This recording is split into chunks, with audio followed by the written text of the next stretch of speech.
नया साल शुरू हुए अभी 15 दिन भी नहीं हुए हैं और चिचा की बात अब सच होती दिख रही है। अबे 26 में तो दुनिया खत्म है।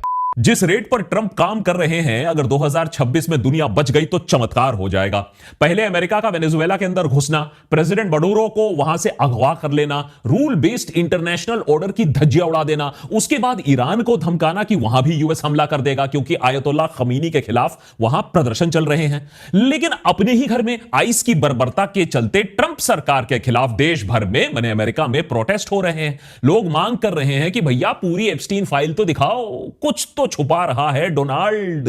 अब अपने काले करतूतों को छुपाने के लिए, देश को डिस्ट्रैक्ट करने के लिए क्या अब डोनाल्ड ट्रंप ग्रीनलैंड को अपना अगला निशाना बना सकते हैं? अभी तक तो ग्रीनलैंड को खरीदने वाली बात मजाक लग रही थी, लेकिन उसे अब हल्के में नहीं लिया जा सकता। ट्रंप एडमिनिस्ट्रेशन ने बीते कुछ दिनों में ग्रीनलैंड पर अपना रुख और भी कड़ा कर दिया है। अब ट्रंप ग्रीनलैंड पर कब्जा जमाने के लिए मिलिट्री एक्शन तक की धमकी दे चुके हैं। वेनेजुएला और ईरान के खिलाफ मिलिट्री एक्शन की बात समझ में भी आती है, आजकल इंपीरियलिज्म ऐसे ही चलता है।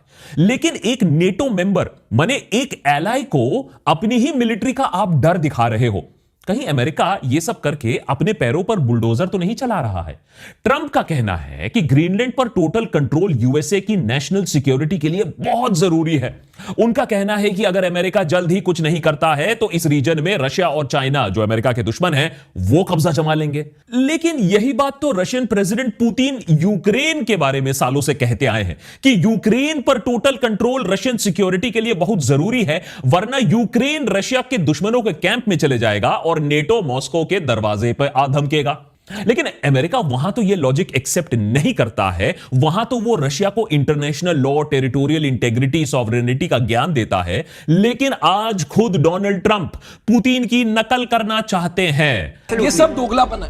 इसीलिए देशभक्त के आज के एपिसोड में अमेरिका के इस दोगले कैरेक्टर को एक्सपोज करेंगे। ग्रीनलैंड की कहानी के जरिए अमेरिका की ऊंची राजनीति को डिटेल में समझेंगे। क्यों आज अचानक से अमेरिका को ग्रीनलैंड की इतनी याद आ रही है? ऐसा क्या छुपा है ग्रीनलैंड में जिसे पाने के लिए ट्रंप नेटो में भी दरार डालने को तैयार हो गया है? कैसे यह ग्रीनलैंड पर कंट्रोल की जिद एक नेटो वर्सेस नेटो लड़ाई में तब्दील हो सकती है? और फाइनली अगर कल ग्रीनलैंड अमेरिका का हिस्सा बन जाता है तो बाकी दुनिया पर क्या असर पड़ने वाला है? 12 जनवरी को रिपब्लिकन कांग्रेसमैन रैंडी फाइन ने अमेरिका की संसद में एक नया बिल पेश किया।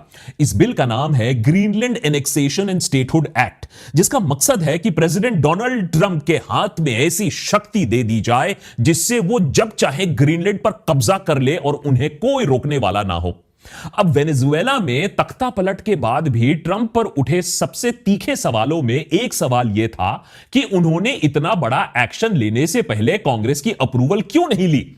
इसलिए इस नए बिल के साथ रिपब्लिकन्स ग्रीनलैंड के केस में वो बची खुची जो कसर है वो भी पूरा करना चाहते हैं। एक लीगल, एक कॉन्स्टिट्यूशनल कवर लेना चाहते हैं। ग्रीनलैंड वैसे तो डेनमार्क देश का हिस्सा है, हालांकि इंटरनल अफेयर्स के मामले में यह एक सेल्फ गवर्निंग टेरिटरी है।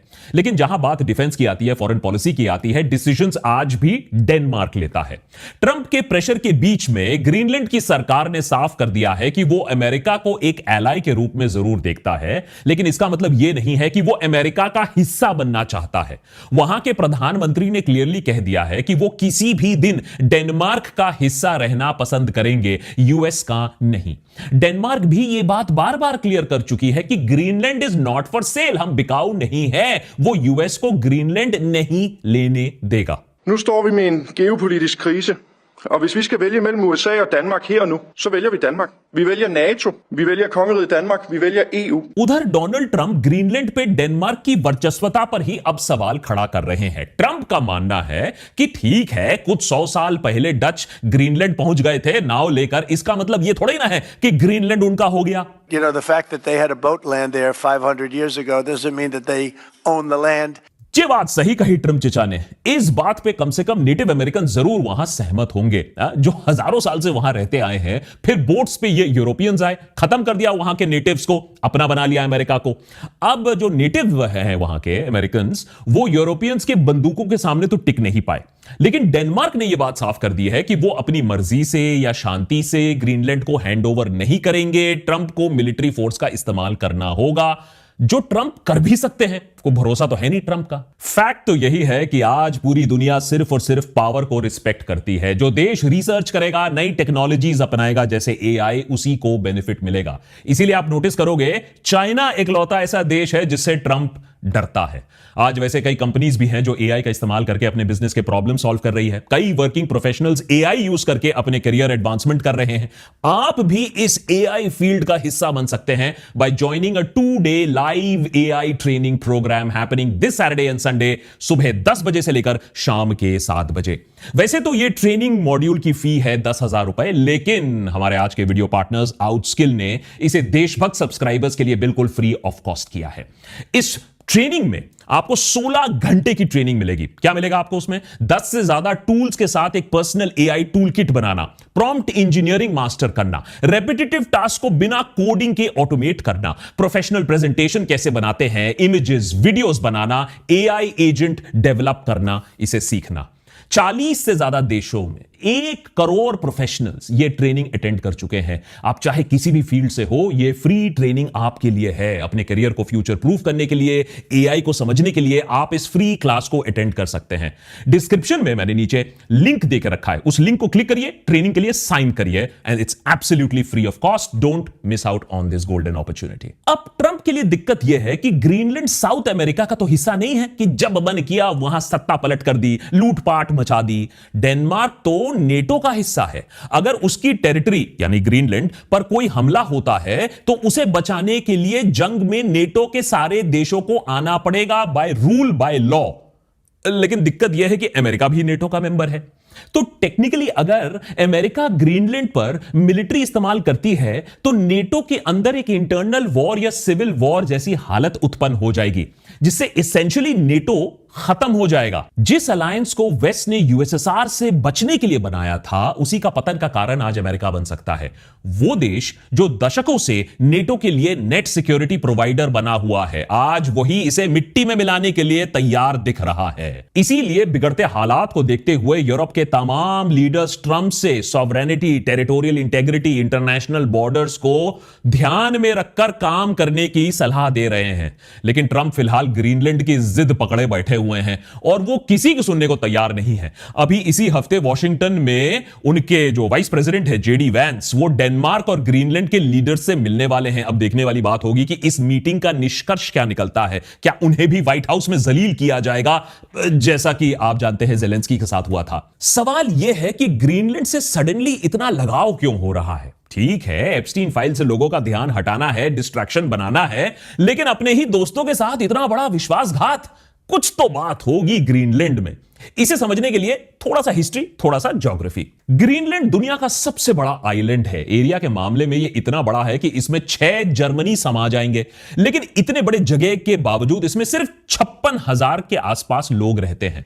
ग्रीनलैंड का लोकेशन ऐसा है कि ना चाहते हुए भी यह अपने आप को हर कुछ सालों में ग्रेट पावर पॉलिटिक्स के बीच में पिसता पाया है अपने आप को। ये आइलैंड यूएस और यूरोप के बीचों बीच पाता है अपने आप को। इसके एक तरफ है आर्कटिक महासागर जो तेजी से पिघल रहा है, दूसरी तरफ है अटलांटिक महासागर जिसे अमेरिका और यूरोप के बीच ट्रेड फ्लो करता है। अब जियोग्राफिकली ग्रीनलैंड नॉर्थ अमेरिका के ज्यादा करीब है, इसीलिए अमेरिका के मनरो डॉक्ट्रिन के तहत यह उसके स्फेयर ऑफ इंफ्लुएंस में आता है। अब मनरो डॉनरो डॉक्ट्रिन क्या है वो हमने आपको डिटेल में इस एपिसोड में समझा दिया है, उसे भी देख लीजिएगा टू अंडरस्टैंड द जियोपॉलिटिक्स। लेकिन अमेरिका आज जो भी कह ले, पॉलिटिकली और कल्चरली सदियों से यह आइलैंड यूरोप के साथ ज्यादा क्लोज कांटेक्ट में रहा है। डेनमार्क ने ग्रीनलैंड को लगभग 300 साल पहले कॉलोनाइज किया था, तब से वहां डेनमार्क का ही राज चलते आया है। अगर आप मॉडर्न एरा की बात करें तो साल 1953 में Greenland officially kingdom of Denmark का हिस्सा बनता है। इसके बाद 1979 से ग्रीनलैंड लगातार डेनमार्क से दूर और अपना एक सेल्फ रूल की तरफ बढ़ता आया है। आज वहां पर अपना एक पार्लियामेंट है, अपने लोकल लॉज हैं, लोकल लॉ इन्फोर्समेंट एजेंसीज हैं। डेनमार्क बस ग्रीनलैंड की फॉरेन पॉलिसी और सिक्योरिटी जैसे मैटर्स हैंडल करता है। और यही इस कहानी का सबसे कॉम्प्लिकेटेड हिस्सा आता है, क्योंकि ग्रीनलैंडर्स का डेनमार्क के साथ रिलेशनशिप अच्छा तो है, लेकिन इसका मतलब यह नहीं है कि वो बहुत अच्छे दोस्त हैं, घनिष्ठ मित्रता है। ग्रीनलैंड के लोगों के साथ डेनमार्क ने हिस्टोरिकली बहुत अन्याय भी किया है, जिसमें फोर्स्ड कॉन्ट्रसेप्शन, छोटे बच्चों को आइलैंड से जबरदस्ती बाहर निकालने की कोशिश, उन पर जबरदस्ती से डेनिश कल्चर थोपने का इल्जाम, यह सब शामिल है। डेनमार्क आज मानता है कि ग्रीनलैंड के साथ पास्ट में उन्होंने बहुत बुरा सलूक किया है, जिसके लिए डेनमार्क की सरकार ने ऑफिशियली माफी भी मांगी है। आज भी डेनमार्क ग्रीनलैंड को फाइनेंशियली सपोर्ट करने से पीछे हटता नहीं है, लेकिन इसके बाद भी ज्यादातर ग्रीनलैंडर्स अलग रहना चाहते हैं, डेनमार्क से आजादी चाहते हैं। लेकिन जब बात डेनमार्क और किसी और पावर को चूज करने की बात आती हो, तब डेनमार्क को ही वो चुनते हैं। तो फिर इन सब के बीच में सवाल यह आता है कि जब वो चाहते हैं डेनमार्क के साथ ही रिलेशनशिप्स मेंटेन करना, तो अमेरिका बीच में कबाब में हड्डी क्यों? ग्रीनलैंड को लेकर आज जो भी हंगामा दिख रहा है, उसे देखकर तो आपको ऐसा ही लगेगा कि यह सब एक रोग अमेरिकन प्रेसिडेंट के सनक का नतीजा है। डोनाल्ड ट्रंप आज पावर के नशे में धुत हो चुके हैं, तो बस किसी न किसी तरीके से चाहते हैं कि मैं ये ग्रीनलैंड को निगल जाऊं। इसीलिए जब भी उन्हें एप्स्टीन फाइल जैसा कोई डोमेस्टिक चैलेंज दिखता है, तो लोगों को डिस्ट्रैक्ट करने के लिए, लोगों को भटकाने के लिए कभी वेनेजुएला, कभी ईरान, कभी ग्रीनलैंड, इस पर चढ़ जाते हैं। इस केस में डिस्ट्रैक्शन एक बहुत बड़ा कारण है, लेकिन यह भी मानना होगा कि ट्रंप का ग्रीनलैंड में जो इंटरेस्ट है वो डिस्ट्रैक्शन से थोड़ा ज्यादा भी है। कहानी इससे डीपर है, क्योंकि डोनाल्ड ट्रंप से पहले भी 2 अमेरिकन एडमिनिस्ट्रेशंस ने ग्रीनलैंड को खरीदने की कोशिश की हुई है। वर्ल्ड वॉर 1 के समय वुड्रो विल्सन और सेकेंड वर्ल्ड वॉर के समय हैरी ट्रूमन।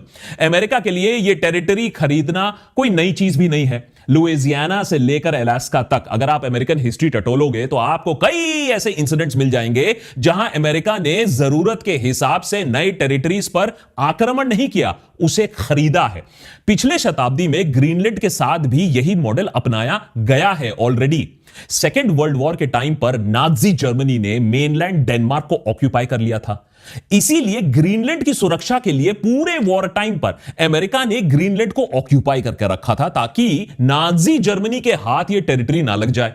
यूएस ने वहां मिलिट्री और रेडियो स्टेशंस एस्टैब्लिश किए। वॉर खत्म होने के बाद अमेरिका ने बाकी टेरिटरी तो डेनमार्क को वापस कर दी, लेकिन अमेरिकन फोर्सेस ग्रीनलैंड में परमानेंटली स्टेशन्ड तब से रहे हैं। इसके बाद अमेरिका और डेनमार्क के बीच में 1951 में एक डिफेंस एग्रीमेंट साइन होता है। इस एग्रीमेंट के तहत यूएस को ग्रीनलैंड में मिलिट्री बेसिस बिल्ड और मेंटेन करने का अधिकार मिलता है, जिसकी बदौलत थुले बेस में अमेरिकन प्रेजेंस आज भी बरकरार है। तो अब सवाल उठता है कि अगर अमेरिका पहले से ही ग्रीनलैंड में मौजूद है, नेशनल सिक्योरिटी के नजरिए से देखें तो ग्रीनलैंड अमेरिका का बेस है, सॉर्ट ऑफ हिस्सा है, तो फिर यह टोटल टेकओवर का प्रेशर क्यों बनाया जा रहा है? इसका जवाब ग्रीनलैंड में आपको मिलेगा। थोड़ा आपको you will have to scratch the surface, सतह के नीचे जवाब मिलेगा। ग्रीनलैंड का 80% से ज्यादा हिस्सा बर्फ से ढका रहता है, इसीलिए सालों से यहां दुनिया की नजर नहीं गई थी।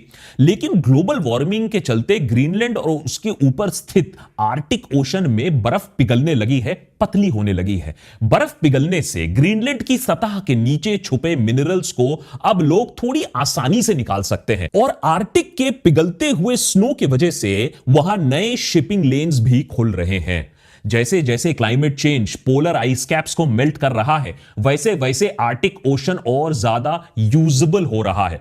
मतलब जो जगह पहले इनएक्सेसिबल थी शिप्स के लिए, आज वहां पर शिपिंग और कमर्शियल एक्टिविटी तेजी से बढ़ सकती है। आर्कटिक में अब नए सी रूट्स का मतलब यह होता है कि नॉर्थ अमेरिका के कोस्टलाइन से जुड़े हिस्सों से नॉर्थ ईस्ट पैसेज निकलने वाला है, और सेंट्रल आर्कटिक के थ्रू ट्रांसपोलर सी रूट बनने वाला है। आइडिया सिंपल है, एशिया और यूरोप के बीच में जो ट्रेडिशनल रूट है वो सुएज कैनाल के थ्रू होकर जाता है। आर्कटिक सी रूट उसका ऑल्टरनेटिव बन सकता है। यह नॉर्दर्न रूट ना सिर्फ हफ्तों का समय बचाएगा, बल्कि जहाजों के लिए फ्यूल कॉस्ट, सुएज कैनाल की हेफ्टी फी प्राइस भी बचाएगा। इसका मतलब है हर साल खरबों डॉलर्स का फायदा, सेविंग। जैसे जैसे आर्कटिक की कमर्शियल वैल्यू बढ़ती जाएगी, वैसे वैसे उस पर कंट्रोल जमाने की कोशिश भी तेज होती रहेगी। आर्कटिक पर एक्टिव ग्लोबल ट्रीटीज की वजह से सिर्फ 5 देशों का एक्सक्लूसिव कंट्रोल है। वो है अमेरिका, कनाडा, ग्रीनलैंड, नॉर्वे और रशिया। मतलब 4 देश तो नेटो के हैं और एक रशिया। ग्रीनलैंड नॉर्थ अटलांटिक और आर्कटिक का एक ऐसा जंक्शन पॉइंट है जहां से पूरे ओशन की मूवमेंट को मॉनिटर किया जा सकता है। ग्रीनलैंड आइसलैंड यूके गैप यानी GIUK गैप एक क्रिटिकल नेवल चोक पॉइंट माना जाता है। यह चोक पॉइंट आर्कटिक को अटलांटिक से कनेक्ट करता है और सबमरीन मूवमेंट को ट्रैक करने के लिए बहुत ज्यादा एसेंशियल है।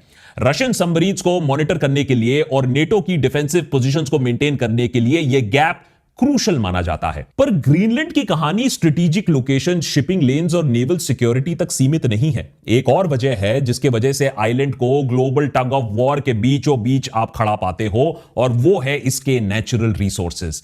ग्रीनलैंड के नीचे ऑयल और गैस रिजर्व्स, गोल्ड और रेयर अर्थ मिनरल्स होने का अब पक्का सबूत मिल चुका है। बर्फ पिघलते ही इन रिसोर्सेज को कमर्शियली एक्सट्रैक्ट करना और आसान हो जाएगा। रेयर अर्थ एलिमेंट्स पर आज अमेरिका का पूरा बिग टेक टिका हुआ है। टेलीकम्युनिकेशन, सेलफोन, चिप्स, ईवीज, बाकी हाई एंड जो टेक मैन्युफैक्चरिंग है, सब के सब रेयर अर्थ मिनरल्स पर ही चलते हैं। और रेयर अर्थ का रेस जो है उसमें चाइना सालों से आगे रहा है। चाइना आज ग्लोबल रेयर अर्थ सप्लाईज को अकेले कंट्रोल करता है। यूएस सालों से कोई और ऑल्टरनेटिव ढूंढने की कोशिश करता आया है। इसीलिए आपने देखा होगा पिछले साल उसने यूक्रेन को बुली करने की कोशिश की और अब वो ग्रीनलैंड के पीछे पड़ा हुआ है। लेकिन ग्रीनलैंड पर कंट्रोल जमा लेने से सारे रिसोर्सेज ऑटोमेटिकली यूएस के नहीं बन जाएंगे, क्योंकि ग्रीनलैंड का माइनिंग सेक्टर लार्जली अनएक्सप्लोर्ड है। हार्श एनवायरनमेंट है, इंफ्रास्ट्रक्चर लिमिटेशन है, प्रोसेसिंग चैलेंजेस है। ये सब कुछ फिक्स करने करते सालों लग जाएंगे, बिलियंस ऑफ डॉलर का इन्वेस्टमेंट लग जाएगा। इसके साथ जो क्लाइमेट कंसर्न्स और इकोलॉजिकल डैमेज का खतरा है वो अलग। लेकिन अगर यह सब कुछ सही तरीके से हो जाता है तो ग्रीनलैंड से मिलने वाले रिटर्न्स भी कुछ कम नहीं होने वाले हैं। अमेरिका का बिग टेक यह बात जानता है, इसीलिए ट्रंप से पहले ही अमेरिका के कुछ बिलियनियर्स ने अभी अपना पैसा ग्रीनलैंड के मिनरल एक्सप्लोरेशन और एक्सट्रैक्शन में लगाना शुरू कर दिया है या पैसा कमिट कर दिया है। बिल गेट्स हो या पीटर थील हो, हर कोई अब ग्रीनलैंड के तरफ जा रहा है, वहां पैसे लगा रहा है। इसीलिए कभी कभी शक तो यह होता है कि यहां क्रोनोलॉजी कैसी चल रही है। क्या ऐसा तो नहीं कि ग्रीनलैंड में यूएस के बिलियनियर्स को ज्यादा दिलचस्पी है, ट्रंप तो बस उनका गंदा सा काम कर रहे हैं और एरिया को ऑक्यूपाई करने की कोशिश कर रहे हैं। अब ऐसी कंस्पिरेसी थियरीज अमेरिका में चल ही सकती हैं क्योंकि ट्रंप भी ठहरे बिजनेसमैन। लेकिन इसमें कोई कंस्पिरेसी नहीं है कि आगे की कहानी सिर्फ ग्रीनलैंड की नहीं होने वाली है। अगर अमेरिका अग्रसर हो जाता है तो बात पूरे वेस्टर्न वर्ल्ड की सिक्योरिटी पर आ जाएगी, बात नेटो के अस्तित्व पर आ जाएगी। अब देखो, नेटो का आइडिया बहुत सिंपल है, कलेक्टिव डिफेंस। एक अलायंस जहां मेंबर्स ने एक दूसरे को गारंटी देके रखी है। आप मानिए बॉन्ड ऑफ ब्लड, जहां उन्होंने कहा है कि भाई एक देश के ऊपर अगर एग्रेशन होगा, हमला होगा तो सब मिलकर रिस्पॉन्ड करेंगे। लेकिन अलायंस के अंदर अगर लड़ाई छिड़ जाती है, इसका कोई प्रावधान नहीं है। इसीलिए डेनमार्क बार बार यह साफ कर चुका है कि अगर अमेरिका ग्रीनलैंड पर अग्रसर होता है, ग्रीनलैंड को इन्वेड करने की कोशिश करता है, तो सीधा सीधा नेटो का अंत हो जाएगा। अब जब एग्जिस्टिंग अरेंजमेंट्स कमजोर पड़ने लगे या खत्म होने लगे तो लोग नए ऑप्शंस ढूंढेंगे। वाजिब सी बात है। अब अमेरिका अगर अपने एलाइज को धोखा देने लगेगा तो वो दिन दूर नहीं है कि रशिया या चाइना के साथ यूरोप डील करने लगे। आज तो कम से कम अमेरिका की बात लोग मान लेते हैं, क्योंकि भैया अमेरिका नेट सिक्योरिटी प्रोवाइडर है। सबसे ज्यादा पैसा, सबसे ज्यादा आर्म्स अमेरिका देता है।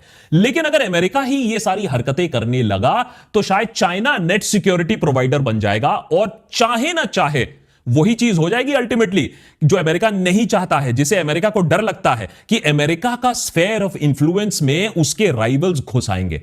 यूरोप में रशिया और कम से कम चाइना का इंफ्लुएंस बढ़ना कोई ज्यादा अब फारफेच्ड आइडिया नहीं है। इसके साथ ही ग्रीनलैंड पर किसी भी तरीके का हमला रशिया और चाइना के लिए एक सिग्नल होगा कि अब दुनिया में माइट इज राइट का दौर फिर से वापस आ गया है। इसीलिए सब कोई अपनी अपनी टेरिटरी मार्क कर लो। एक्सपैंड करना है तो एक्सपैंड कर लो, बचाने के लिए कोई नहीं आएगा, क्योंकि अमेरिका खुद ही दुनिया को ऐसे समय में वापस घसीट रहा है जहां इंटरनेशनल बॉर्डर्स का कोई मायने ही नहीं है। अमेरिका को ग्रीनलैंड चाहिए तो वो ले लेगा, रशिया को यूक्रेन चाहिए तो उस पर वो गबन कर लेगा, चाइना को ताइवान चाहिए, भारत के हिस्से चाहिए, ले लेगा, कोई रोकने वाला नहीं होगा। ऐसे में भारत जैसे इमर्जिंग पावर्स के लिए एक टफ चॉइस रहेगा। या तो वो दुनिया में हो रहे इन सब चीजों को इग्नोर करे, चुपचाप अपनी इकोनॉमिक डेवलपमेंट पर फोकस करे, या तो फिर ग्लोबल इनसिक्योरिटी के चलते डिफेंस पर और भी ज्यादा पैसे खर्च करे। एक मिडिल ऑप्शन भी हो सकता है कि हम अपनी कैपेसिटी बिल्डिंग पर फोकस करें, और चाहे वो डिफेंस में हो या इकोनॉमी में हो, लेकिन प्रॉब्लम यह है कि मोदी सरकार फोकस तो ऑपोजिशन पर, नेहरू पर, मीडिया पर, मुसलमान पर ज्यादा करती है और विकास इसीलिए नहीं हो पा रहा है। आज हालात ऐसे हैं कि हम बड़े बड़े जीडीपी नंबर्स निकालते हैं लेकिन उस पर विश्वास कोई नहीं करता है। अब भी मैं कहता हूं सुधरने के लिए एक आखिरी मौका है, क्योंकि इसके बाद चीजें बहुत ज्यादा उलट पुलट हो जाएंगी और उसके बाद हमें बचाने वाला कोई इंटरनेशनल लॉ नहीं होगा, कोई देश नहीं होगा। एक बहुत ही इंटरेस्टिंग सिचुएशन पर हम आ गए हैं अब 2026 में।